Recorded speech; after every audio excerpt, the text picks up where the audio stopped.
రుద్ర మీడియాకు స్వాగతం. అసలు గత జీవోకి ఈ జీవోకి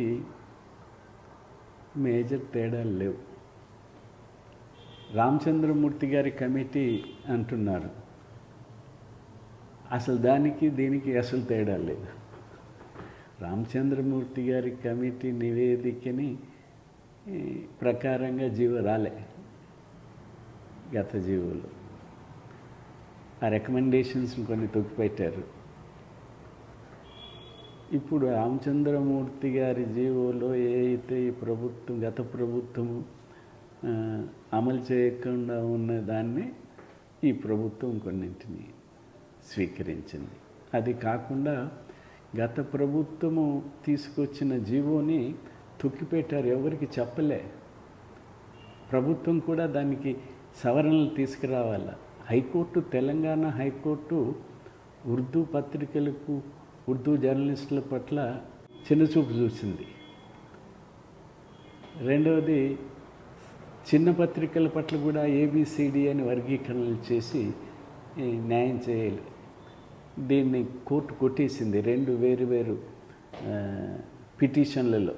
వెంటనే 3 మాసాల్లోగా సవరించాలని చెప్పి ఇచ్చింది ఉత్తర్వు. దాన్ని కూడా ఖాతరు చేయలేదు గత ప్రభుత్వం. ఈ ప్రభుత్వం వచ్చిన తర్వాత చూసిన తర్వాత ఈ లేకున్నా సరి చేయాలి కదా, న్యాయం చేయాలి అది కదా అని చెప్పి ఒక స్పెషల్ కమిటీ, 7గురితో special committee chairman press academy నాయకత్వాన్ని వేశాం. అది 7 సార్లు సమావేశమే ఇన్డెప్త్గా ఇతర రాష్ట్రాల accreditation rules, PIB accreditation rules అన్నీ చదివిన తర్వాతనే దీన్ని రూపొందించటం.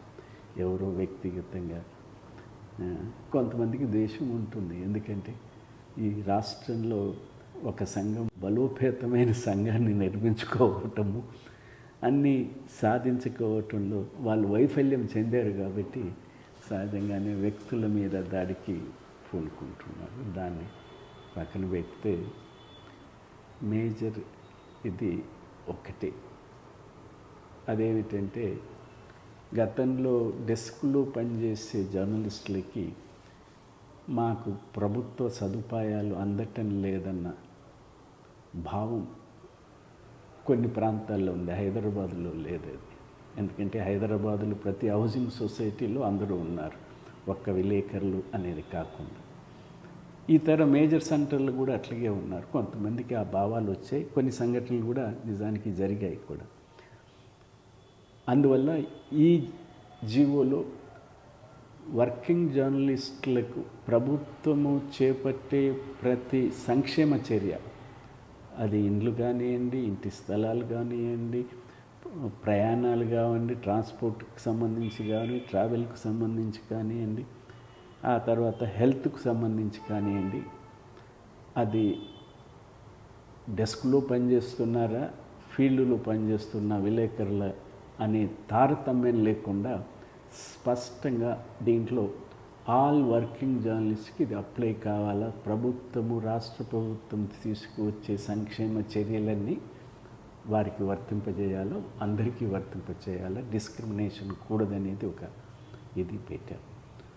అందుకని ఈసారి ఈ అక్రిటేషన్ అనేది వార్తా సేకరణకు వెళ్ళే, ప్రభుత్వం దగ్గరికి వెళ్ళే, ఇతర రకాలుగా వార్తా సేకరణకు వెళ్ళే వాళ్ళకి వర్తిస్తుంది తప్ప, మొదటి ప్రెస్ కమిషన్ రికమెండేషన్ ప్రకారంగా ప్రెస్ కౌన్సిల్ వచ్చింది, ప్రెస్ చట్టాలు వచ్చినాయి, న్యూస్ పేపర్ రిజిస్ట్రేషన్ చట్టం వచ్చింది, అట్లాగే మన వర్కింగ్ జర్నలిస్ట్ యాక్ట్స్ వచ్చాయి.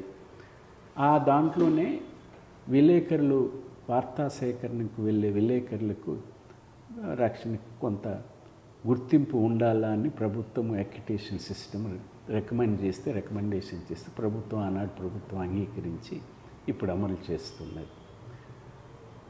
ఇది అన్ని రాష్ట్రాల్లో ఉంది. మన వాళ్ళకి ఎందుకో అక్రిటేషన్ ఉన్న వాళ్ళకి ఇళ్ళ స్థలాలు ఇస్తున్నారన్న భావనతో మాకు అక్రిటేషన్ అన్నారు. ఇప్పుడు ఈ ప్రభుత్వము అందరికీ వర్తింపచేస్తుంది కాబట్టి ఎవరైతే వార్తా సేకరణకు వెళ్తారో వాళ్ళకి అక్రిటేషన్. ఆ అక్రిటేషను ఎవరి ఇవ్వాలా, ఎవరి సిఫారసు ప్రకారంగా ఇవ్వాలంటే ఆయా సంస్థల యజమానులు లేదా ఎడిటర్ల నుంచే ప్రతినిధుల నుంచే ఉత్తరాల ద్వారా ఇచ్చిన 5 సంవత్సరాలు 3 సంవత్సరాలు చదువు అన్నీ పెట్టారు. గతంలో ఉంది, ఇప్పుడు అది పెట్టారు. దాని ప్రకారంగా ఉంటే డెస్క్లో పనిచేసే ఆయనైనా సంపాదకులు మేము నువ్వు విలేకరిగా పనికొస్తావు బాగుంటుందని రాస్తే గవర్నమెంట్ ఎక్రిటేషన్ ఇవ్వాల్సింది. అందుకని ఆ ఎక్రిటేషన్ అనేది వార్తా సేకరణకి ఉపయోగించేదానికి ఇచ్చేసాం. మిగతా వాళ్ళకి మీడియా కార్డు అనేది గుర్తింపు కావాలి కాబట్టి అనే భావం ఉంది కాబట్టి గుర్తింపు ప్రభుత్వానికన్నా మనం సాధించుకోవాల్సింది చట్టంలో ఏముంది అనేది ప్రధానమైంది. వర్కింగ్ జర్నలిస్ట్ చట్టము, అట్లాగే వేజ్ బోర్డు చట్టము. వేజ్ బోర్డు ఏమి రికమెండ్ చేసింది? అన్ని వేజ్ బోర్డులు. ఆ వేజ్ బోర్డులో లేని వాళ్ళను యూనియన్లు, ప్రత్యేకంగా ఆనాడు ఉన్నటువంటి ఉమ్మడి ఆంధ్రప్రదేశ్ వర్కింగ్ జర్నలిస్ట్ యూనియన్ గతంలో మండల్ లెవెల్లో మన మండల సిస్టమ్ వచ్చిన తర్వాత వాళ్ళకి అక్రిటేషన్స్ లేవు. ఆనాడు యూనియను, ఆంధ్రప్రదేశ్ యూనియన్ ఇక్కడ మండల్ మనది బేసిక్ యూనిట్గా కిందికి పరిపాలన యంత్రాంగం వెళ్ళింది కాబట్టి, న్యూస్ సెంటర్ కాబట్టి కొట్లాడి ప్రభుత్వంతో మండల్ రిపోర్టర్లకి అక్రిటేషన్ అనేది ఇప్పించాము. ఆ రకంగా మండల్ వచ్చింది. డెస్క్కు కాదు, ఎవరు వార్తా సేకరణకు వెళ్తారో వారికి అక్రిటేషన్. ఆ అక్రిటేషన్ అనేది సంపాదకుడు నిర్ణయించి ఎవరి పేరు రాస్తే వాళ్ళకి ఇస్తారు. ఇది ఇప్పుడు ఉన్నటువంటి ఈ మిగతాయన్ని ప్రెస్ కౌన్సిల్ రిప్రజెంటేటివ్ ఏమిటి అజ్ఞానం తప్ప ఏం లేదు. ప్రెస్ కౌన్సిల్ మోడల్ గైడ్లైన్స్ రూపొందించింది. దేశవ్యాప్తంగా ఈ మోడల్ గైడ్లైన్స్ అడాప్ట్ చేయండి అని రాష్ట్ర ప్రభుత్వాలకి ఇచ్చింది. ఆయా ప్రాంతాల్లో రాష్ట్రాల్లో ఉన్న ప్రెస్ కౌన్సిల్ మెంబర్లని కమిటీల్లో పెట్టమన్నారు. లైజానింగ్కి ఏం జరుగుతుంది, ఏం తీర్పులు, ఏం రాయాలా, ఏం రాయకూడదు, ఇలాంటివన్నీ తోడ్పడతారని ఇక్కడ ఉమ్మడి రాష్ట్రంలో కూడా ప్రెస్ కౌన్సిల్ తరఫున సభ్యులు దాంట్లో సభ్యులుగా ఇవాళ ఉన్నవాళ్ళు నేను అనేది ఇగ్నరెన్సీ, ఇంకా ఈ చట్టాల గురించి అవగాహన లేని అవగాహన రహితంతో మాట్లాడుతున్నారు కొంతమంది. అట్లాగే ఎవ్వరికి విలేకరులకు తప్ప ఎవరికి ఈ ప్రభుత్వ సౌకర్యాలు వర్తించి అని చెప్పి ఒక తప్పుడు ప్రచారం రెచ్చగొట్టడానికి తప్ప ఇది కాదు. దీంట్లో లోపాలు ఏమన్నా ఉంటే దాన్ని సవరించుకోవటానికి ప్రభుత్వం ఖచ్చితంగా సిద్ధంగా ఉంటుంది.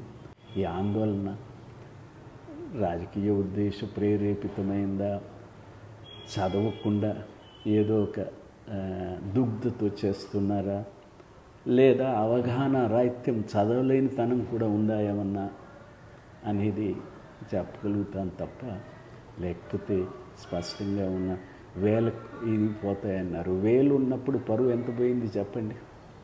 23,000 అన్నారు. పోలీస్ స్టేషన్లో ఇసుకలకి బోర్లు వేస్తే, ఇల్లు కడితే, కంప్లైంట్ చేస్తే పట్టుకుంటే అక్రిటేషన్లు దొరికాయి. మనకు తలవంపులు కాదు, ఇది తలవంపులు కాదు, సవరించుకోవాలి కదా ఇలాంటివి. అసలు ప్రొఫెషన్ పట్లనే ఒక ఏవగింపు మొదలయ్యింది. దాని గౌరవాన్ని పెంచుకోవాలి కదా. దానికి ఒక నిజాయితీ ఏమంటాము, క్రెడిబిలిటీ రావాలిగా. విజిబిలిటీ, క్రెడిబిలిటీ ఉండాలి. అందుకని ఏదో చేస్తారు కొంతమంది, చేసుకొని ఎందుకని ఇది ప్రొఫెషన్ని వర్కింగ్ జర్నలిస్టులకి ఈ రాష్ట్రంలో, తెలంగాణ రాష్ట్రంలో అక్రిటేషన్ విషయంలో కానీ, ప్రభుత్వం అందించేటటువంటి సంక్షేమ చర్యలు కానీ ఖచ్చితంగా అమలు చేయాల్సిందే. అందరు వర్కింగ్ జర్నలిస్టులకు వర్తింపు చేయాల్సిందే అనేది దీని ప్రధాన ఉద్దేశం. ఆ ఉద్దేశం ప్రకారంగానే జరిగింది. వాళ్ళని మళ్ళీ ఒకసారి రామచంద్రమూర్తి గారి కమిటీని ఒకసారి చదువుకోమని చెప్పి ఎవరైతే విమర్శకులు ఉన్నారో వాళ్ళు చదువుకుంటే మంచిది అని చెప్పి నేను కోరుతాను.